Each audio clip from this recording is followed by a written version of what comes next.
Hello, welcome to yet another video with Jesse and Diana Ainebiona. In the previous video, we shared our own experience with how we have controlled and regulated screen time for our children.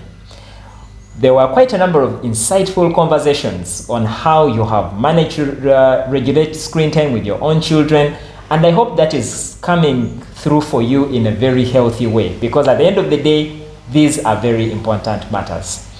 Today, we engage yet in another conversation that we thought it is something that we could share and share our own insights with you.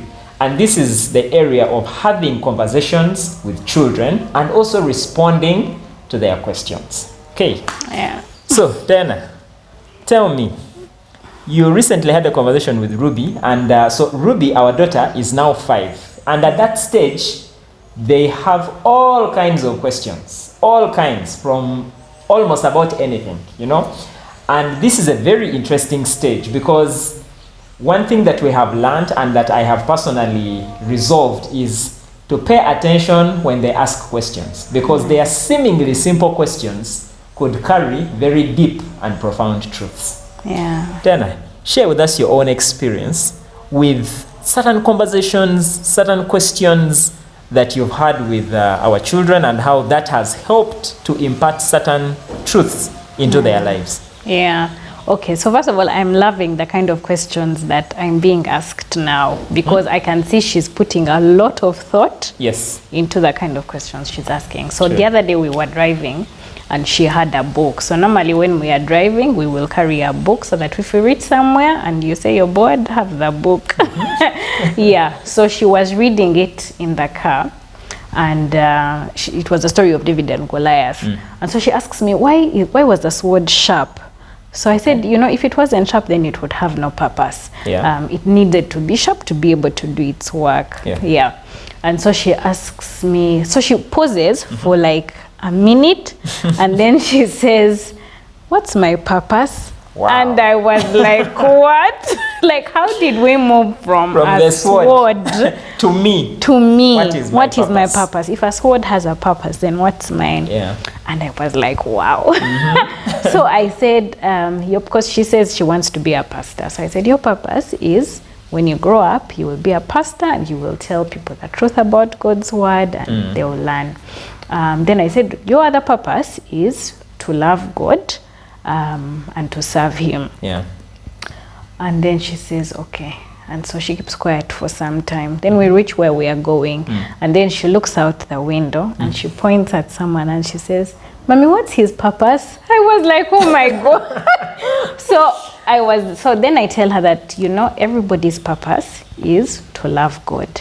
And we love God by loving people. Yeah. So I said, so that's the general purpose of everybody, but then there are also some unique purposes, but at least everybody is meant to love God and to serve Him, and we love God by loving others.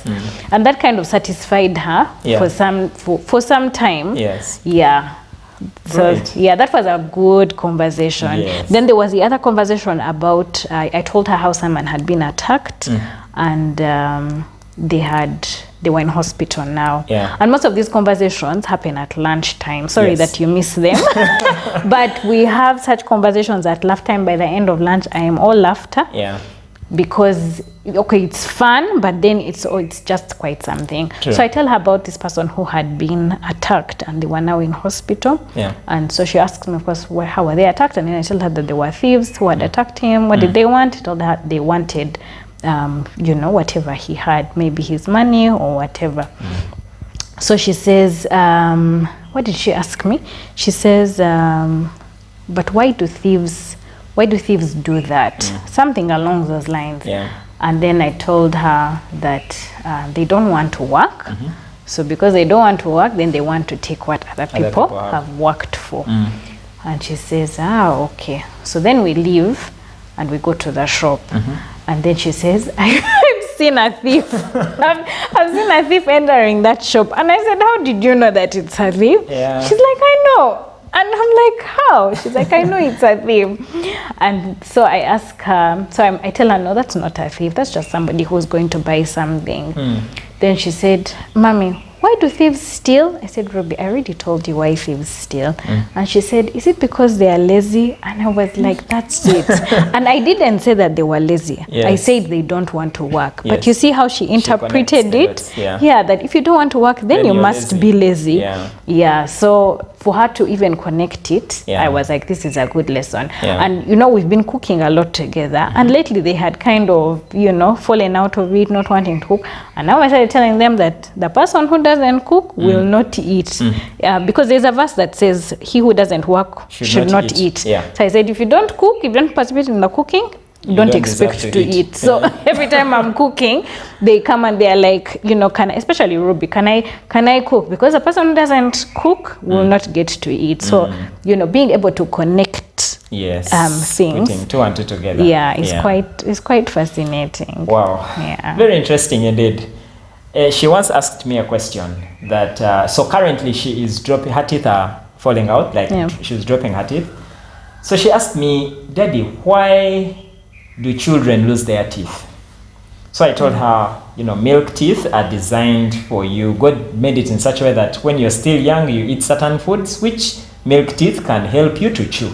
But when you grow older, your body, now you need certain foods that are going to, that are required for your body to be healthy. So you need, you know, stronger teeth. for you to eat comfortably. And I can see the connection of the questions that she's asking. They are for someone who is really thinking. Thinking, it shows you that someone is taking second thoughts about something. It's not like you just take it at surface, you know, on the surface, but they take some time to think through. So for me, when they ask such questions, it shows me that many times they are thinking about something and they want to make sense out of it.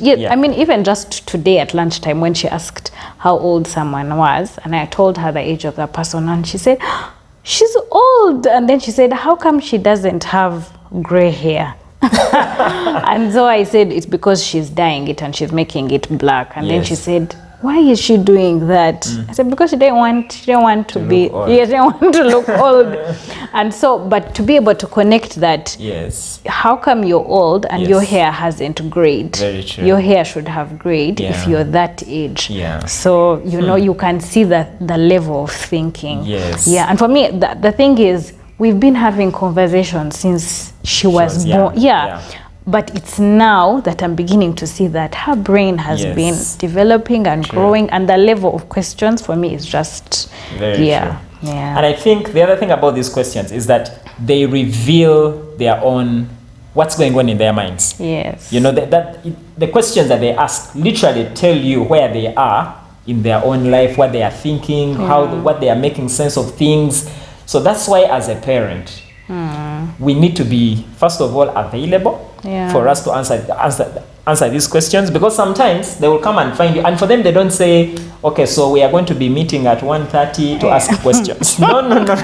Anytime, anywhere. Anytime. The way they say anytime is tea time. So anytime is question time. They can come and find you on a very, you're working on something, you have to hand it in or submit it by a certain timeline, and they come and say, Daddy, why did this happen? And you can easily be tempted to say, no. Leave me, let me finish. And for them, that's a missed opportunity, you know, because they will not ask the same question again. So just learning to pause, or if you are not able to answer that question, listen to it and just ensure that at the right time, you answer that question. Because it is in this answering of questions that, first of all, you pass on some deep truths. Because on a normal day, where would you get her to sit down and say, so now let's talk about your purpose? I know. Let's talk about your purpose. At the age of 5, rarely. But a very profound question came from a seemingly simple conversation.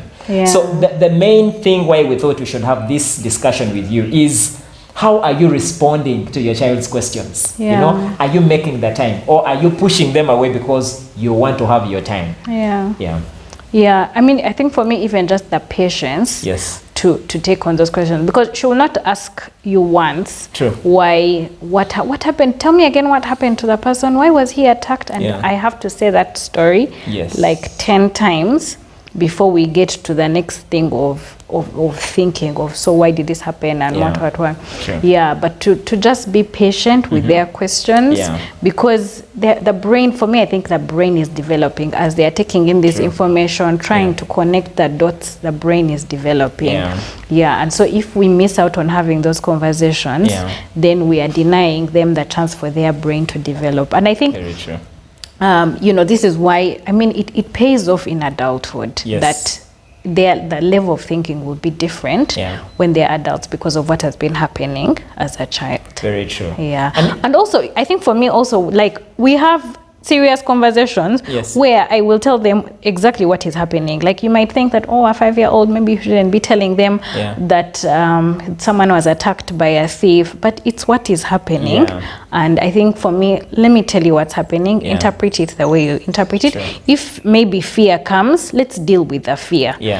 Because even like she said, so if I go and visit somebody at their home, will a thief come and attack me? Something like that. And I was like, no, it won't happen. But even if it happens, you know, you can make sure before you go to sleep, you pray at night, you know, that kind of conversation, because it's the reality of life. And can a thief not come? They can come. So, and when something else comes that is not a thief, that still endangers your life, at least the principle is pray and trust that God will take control of the situation.